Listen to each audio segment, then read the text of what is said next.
Thank you so much. And thank you, Step, for sharing these valuable insights from working with hundreds of thousands of smallholder farmers. We have been supporting One Acre Fund's agronomy research program for the last 6 years because we were very interested in your approach to on-farm experimentation and learning with scale in mind. We do recognize the uniqueness and the unique approach of One Acre Fund as a mission-driven, farmer-first commitment organization, strongly aimed at achieving depth of impact with individual farmers, with very intentional growth, with a strong research pipeline feeding into your offering to farmers. Agnostic of solutions, which I always appreciate, your healthy skepticism regarding technology, just to name a few features. So there are very few organizations, I believe, that have the bandwidth to operate at this scale and depth. And we believe that your learning is offering many valuable lessons for the broader ecosystem, spanning R&D to service provision. One of them being the thoughtful integration of digital solutions. So I am part of the Digital Farmer Services Group in the agricultural development team at the foundation, and we very much recognize the importance of bundled integrated services, not single interventions, as you have spoken to make a difference in the lives of small-scale producers and her families. So not wanting to repeat your excellent takeaways, I appreciate the opportunity to share a few observations and reflections from the Foundation's perspective. We like to see ourselves as catalytic philanthropists with a strong focus on innovation and technologies, systems and partnerships. And I start with the general challenge of serving millions of small-scale producers. So finding the common denominator to achieve an economy of scale and the urgency around it without compromising on the relevance. So the clear need for localization and adaptation that Step spoke about. And this urgency of reaching many versus making a real difference creates a challenging tension for all of us. But let me focus for the moment on two groups, one being service providers and the other being R&D systems. So service providers, either public or private. First question is the entry point. What is the minimum viable product that is scalable, that makes a difference? So content alone is insufficient, as we have learned. And looking at the history of One Acre Fund, we know that the approach has evolved from blanket recommendations on for one crop in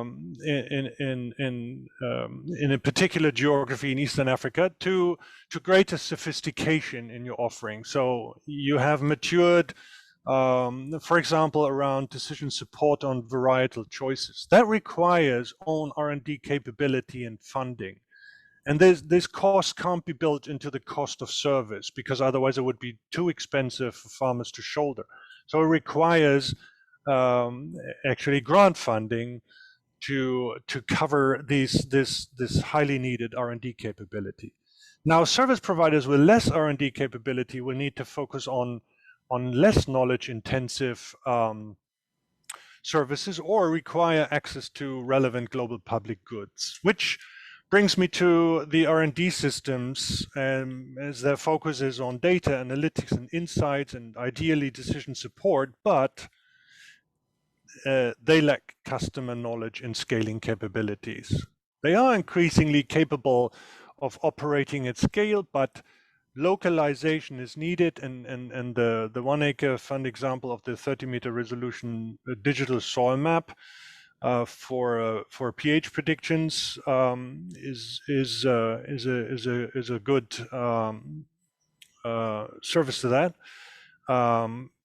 In all fairness, the map was not intended to exclusively inform field-specific solutions, but a good point on the limitations of single data source solutions, which brings us to the value of information.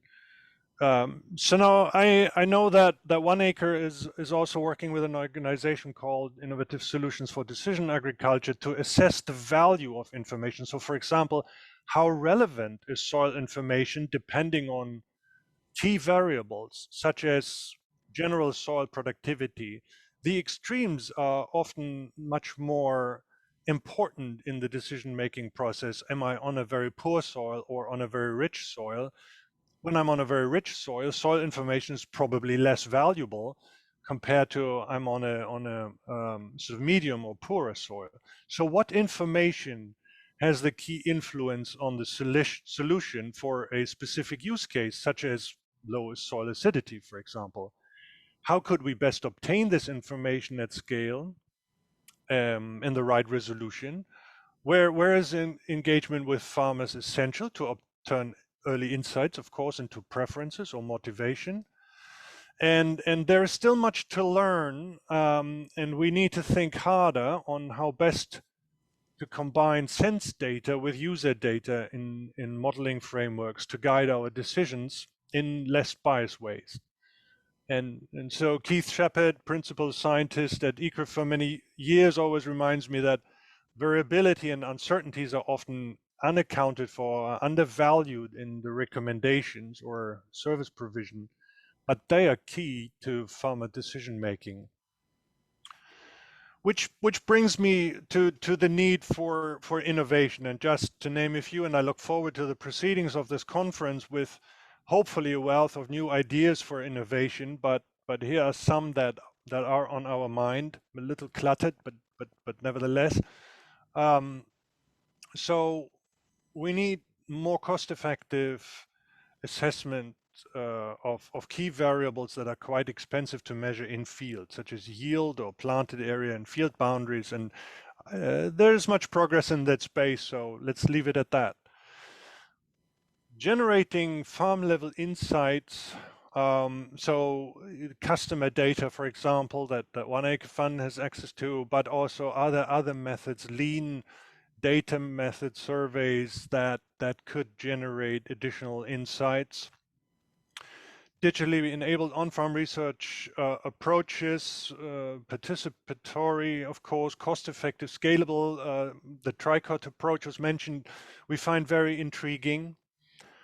Interdisciplinary research, choice experiments, how do we make them part of an R&D agenda from day one, and also new partnership models between R&D systems and service providers. So thinking about incentives for customer and client orientation in R&D. For example, CSIRO has a very unique program called ON to foster entrepreneurial thinking and help build the capacity in this way for researchers. Or joint R&D pipeline development with common goals, role clarity and greater emphasis on agile research, again, between R&D systems and service providers. Much thinking is needed. Some of these opportunities we like to explore in various partnerships. One with the new 1CGIAR, to establish a global agronomy research platform with regional hubs towards more impactful programming. We are optimistic that the learning and insights we've heard about today can help inform linkages between public R&D efforts and the broader ecosystem of service providers if both sides get organized. So I'd like to leave you with one example for an ecosystem of service providers coming together in Ethiopia, where a content platform called FarmStack is developed under the leadership of Digital Green to host content from different partners where everybody has access, so that duplication is avoided, enabling more rapid learning and better service provision. Nevertheless, all this could not replace the need to connect with representative farmers early and often, as STEP has reminded us. Thank you very much.